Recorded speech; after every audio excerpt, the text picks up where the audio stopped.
करते हैं आपकी वर्कशीट नंबर 19। तो पहले आप लोग इसे अच्छे से लेबल कर लेंगे, सब्जेक्ट लिख लेंगे, क्लास, अपना नाम, अपने टीचर का नाम और डेट आप लोग लिख लेंगे। आज आपको क्या पढ़ना है? वायु के बारे में पढ़ना है। वायु किसे कहा जाता है? हवा, है ना। वायु के अलग अलग प्रकार होते हैं, हवा के अलग अलग टाइप्स होते हैं, है ना। चलिए तो आज देखते हैं हमने पढ़ना क्या है यहाँ पे। तो देखिए यहाँ आपको कुछ चित्र दिखाए गए हैं। ये चित्र कहीं ना कहीं कभी ना कभी आपके साथ ज़रूर हुआ होगा, जैसा कि इन चित्रों में दिखाया गया है ना। देखिए यहाँ ये आंटी बहुत तेज़ हवा चल रही है, बारिश का मौसम है, अम्ब्रेला लेके जा रही हैं और अम्ब्रेला इनका भाग रहा है, ठीक है। इसके बाद यहाँ आप देख सकते हैं ये भी एक लेडी है और इसके भी सारे बाल उड़ रहे हैं, लेकिन बहुत अच्छा लग रहा है। ऐसा लग रहा है कि हाँ अच्छा मौसम है, इंजॉय वाला मोमेंट है ना। यहाँ आप देख सकते हैं यहाँ पे हवा के साथ साथ कुछ धूल भी है, जिसमें सब अपने मुंह को छुपा रहे हैं। इसको हम लोग क्या कहते हैं? आंधी कहते हैं, है ना। यहाँ आप देख सकते हैं ये बर्फीले इलाके में, ये पहाड़ी वाले इलाके में भी कुछ कुछ धूप है, कुछ कुछ मौसम सुहाना है और हवा भी चल रही है, ठीक है। तो अब क्या लिखा है? क्या आपने ऐसा कुछ देखा या महसूस किया है? ये सब पवनों के कारण होता है, यानी अगर आपने किया है तो बहुत अच्छी बात है। और ये क्यों होता है? ये सब हवाओं के कारण होता है, ठीक है। अब हवा है क्या चीज़? तो देखिए सबसे पहले हम हवा के बारे में पढ़ते हैं। हवा है क्या? तो एक बहुत छोटी सी शॉर्ट डेफिनेशन है, moving air is called wind, यानी कि चलने वाली चीज़ हवा कहलाती है। जो हमेशा चलती रहती है, कभी नहीं रुकती, वो आपकी हवा कहलाती है। Moving air is called wind. चलिए तो पढ़ते पवने। लिखा है उच्च दाब क्षेत्र से निम्न दाब क्षेत्र की ओर वायु की गति को पवन कहते हैं। यानी जो उच्च दाब वाले यानी हाई प्रेशर वाला एरिया होता है, वहाँ से जो आपकी पवन जाती है दूसरी तरफ, वो आपकी क्या कहलाती है? पवन कहलाती है। यानी कि उच्च दाब की तरफ से निम्न दाब की तरफ जाने वाली हवाओं को, वायु को पवन कहते हैं। पवन मध्य मंद गति व तेज गति से चलती है, यानी कभी कदार पवन स्लो भी होती है। मद माने होता है स्लो, है ना, और तेज माने होता है स्पीड से। तो कभी कदार फास्ट होती है, कभी कदार स्लो होती है, और क्या नाम है, गति माने होता है स्पीड। अत्यधिक तेज पवनें हल्की चीज़ों को उड़ा ले जाती हैं, यानी आप जानते हैं किस तरह से जो हल्की हल्की पवनें होती हैं और जो मतलब तेज पवनें होती है, जिसे हम आंधी का नाम देते हैं, वो हल्की चीज़ों को उड़ा ले जाती है। फॉर एग्जाम्पल कपड़ा उड़ा ले जाएंगी, है ना। अगर कुछ हल्की चीज़ रखी है उन्हें उड़ा ले जाएंगी, पत्ते, धूल, मिट्टी, ये सब चीज़ें तो अपने साथ उड़ा के ले ही जाती हैं। तूफान के रूप में मजबूत पेड़ों को भी उखाड़ फेंकती हैं, यानी कि और यही हवाएं जब तूफान का मौसम होता है, जब तूफान आ रहा होता है, ये हवाएं बहुत तेज़ होती हैं, तो उस वक्त ये मजबूत से मजबूत पहाड़ों को भी उखाड़ देती हैं। अब देखिए यहाँ लिखा है पवनों के प्रकार, यानी पवन जो है वो कितने प्रकार के होते हैं। तो देखिए स्थायी पवने, सबसे पहले आता है आपका स्थायी पवने, फिर आता है स्थानीय पवने और फिर आता है मौसमी पवने। तो चलिए तीनों पवनों के बारे में हम पढ़ते हैं। तो देखिए यहाँ क्या लिखा है आपका, यहाँ लिखा है ये वर्ष भर लगातार निश्चित दिशा में चलती रहती है। उदाहरण व्यापक पवने, पछुआ पवने या ध्रुवीय पवने, यानी कि ये अपनी एक दिशा में चलती रहती है, जिसमें इन्हें चलना है, ये ऐसे ही राउंड राउंड चलती रहती है। इनका कभी भी जो है वो चेंज नहीं होता डायरेक्शन। नेक्स्ट आपका लिखा है स्थानीय पवने। ये पवने किसी छोटे क्षेत्र में वर्ष या दिन के किसी विशेष समय में चलती हैं, ठीक है। ये मतलब ऐसी पवनें होती है जो किसी एक लिमिटेड टाइम पे चलती है। फॉर एग्जांपल समुद्र के किनारे के जो एरिया होते हैं ना, वहाँ ऐसी पवनें पाई जाती है जिन्हें हम समीर कहते हैं, ठीक है।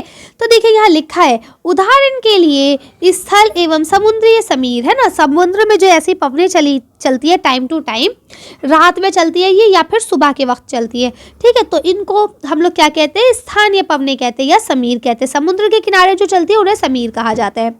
उत्तर भारत में गर्मी के मौसम में चलने वाली गर्म व सूखी पवन को लू कहा जाता है और ये भी स्थानीय पवन होती है। यानी अब आपको पता है उत्तर भारत क्यों? क्योंकि उत्तर भारत में जो है सूरज की रोशनी, सूरज की जो किरणें हैं वो डायरेक्ट पड़ती है। ये हमने पिछली बार पढ़ा था कि ध्रुव के ऊपर किस तरह से सूरज की रोशनी हल्की होती है, इसीलिए ध्रुवों पे बर्फ जमी रहती है। तो अब आपका जो उत्तर भारत है यानी ऊपर का जो हिस्सा है भारत का, वहाँ पवन की रोशनी सीधी पड़ती है, जिसमें कि आपका दिल्ली, यूपी, हरियाणा ये सब चीज़ें आती है ना। तो यहाँ पे जो हवाएं चलती है इसको हम लोग क्या कहते हैं? लू कहते हैं। जब मम्मा आपसे कहती है ना कि बेटा अंदर बैठो, बाहर नहीं जाना खेलने, क्यों? क्योंकि लू चल रही है, बीमार पड़ जाओगे आप, है ना। तो वही आपके लू कहलाती है। उसके बाद देखिए यहाँ आपका लिखा है मौसमी पवनें है ना। अब ये मौसमी पवनें कैसी होती है? ये पवनें विभिन्न ऋतुओं में अपनी दिशा बदलती है। उदाहरण के लिए भारत में मानसूनी पवनें। वैसे भारत की जलवायु कौन सी है? हाँ, भारत की जलवायु भी मानसूनी जलवायु है और यहाँ पे चलने वाली पवनों को भी मानसूनी पवनें ही कहा जाता है। अब देखिए ये आपको मुर्गे भाई साहब दिख रहे हैं ना, ये आपका डायरेक्शन पोल होता है। ये आपको डायरेक्शन बताता है कि नॉर्थ किधर है और साउथ किधर है ना। और इसके ऊपर जो आपको ये दिख रहा है ना, ये आपको पवनों को बताता है कि आज हवा किस तरफ की चल रही है। देखिए इस बात को तो वो बच्चे बहुत अच्छे से समझेंगे जो पतंग उड़ाते हैं।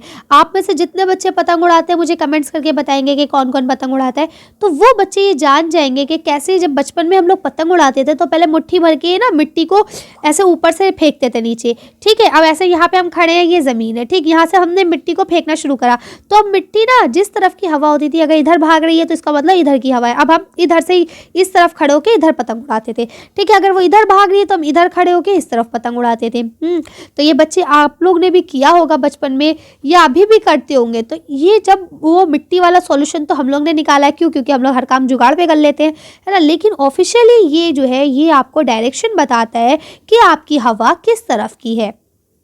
ऐसे लिखा है, वात दीर्घदर्शी का प्रयोग पवन की दशा दर्शाने के लिए किया जाता है। देखिए जो मैंने आपको बताया वही यहाँ लिखा है कि पवन की दिशा किस तरफ की है, यानी आज हवा किधर चल रही है, ये आपको दर्शाया जाता है। यहाँ पे ये देखिए ये आपको ग्लोब दिया गया है एक तरह से, इस पे आपको दिखाया गया है कि किस तरह से हवाएं कहाँ से आती हैं और कहाँ जाती हैं। उच्च दाब, निम्न दाब, ये सारी चीज़ें आपको दिखाई गई है। अब हम लोग इससे रिलेटेड यहाँ पे आपको लिखा है, इसको ही पढ़ लेते हैं ताकि हमें अच्छे से समझ में आ जाए।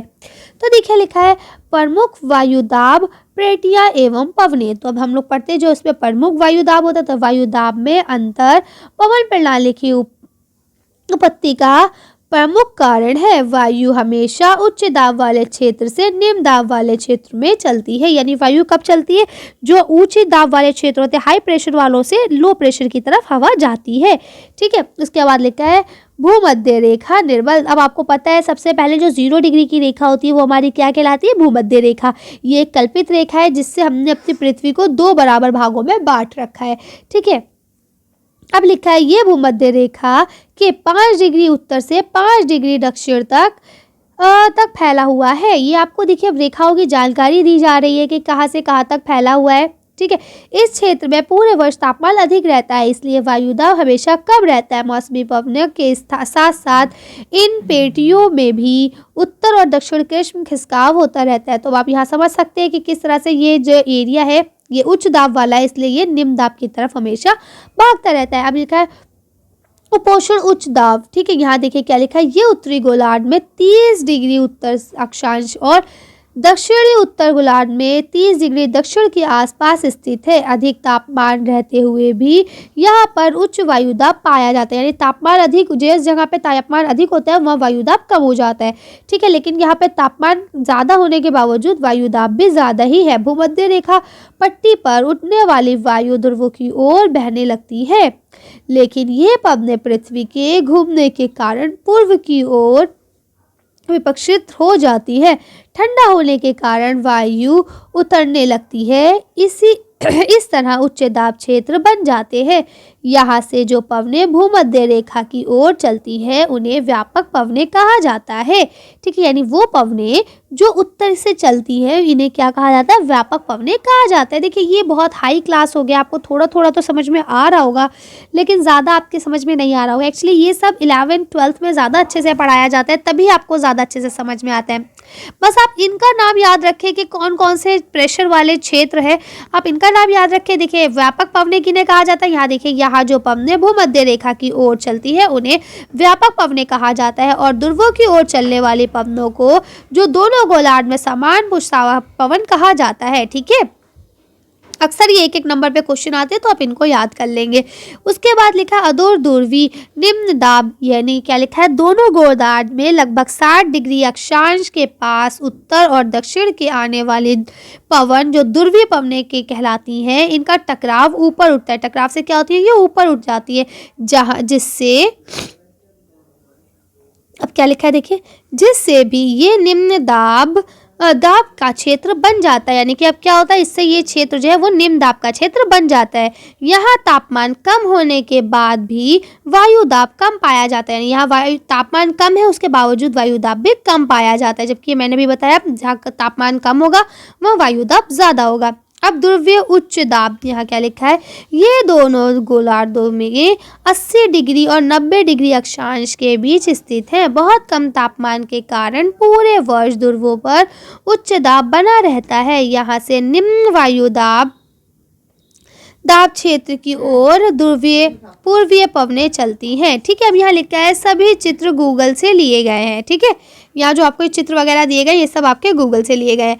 चलिए अब आपके हम लोग क्या करते हैं, क्वेश्चन आंसर्स पढ़ते हैं। तो देखिए यहाँ आपका पहला क्वेश्चन क्या लिखा है, निम्नलिखित प्रश्नों के उत्तर दीजिए। अब आपका पहला प्रश्न लिखा है पवनों को परिभाषित कीजिए, यानी पवन क्या है इसको आपको परिभाषित करना है। तो सिंपल से हम पवन की डेफिनेशन बता देंगे। तो चलिए पवन की डेफिनेशन देखते हैं क्या है।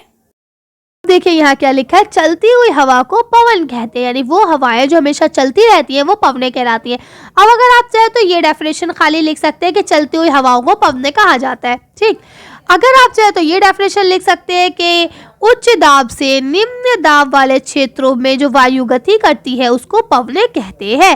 ठीक है, तो जो आपको अच्छी लगे आप वो लिख सकते हैं। ये वाली डेफिनेशन एक पर्टिकुलर डेफिनेशन है जो आपको कहीं भी मिल सकती है। ये डेफिनेशन आपकी वर्कशीट से ली गई है, तो अगर आप चाहे ये लिख ले चाहे ये लिख ले और चाहे तो दोनों लिख ले।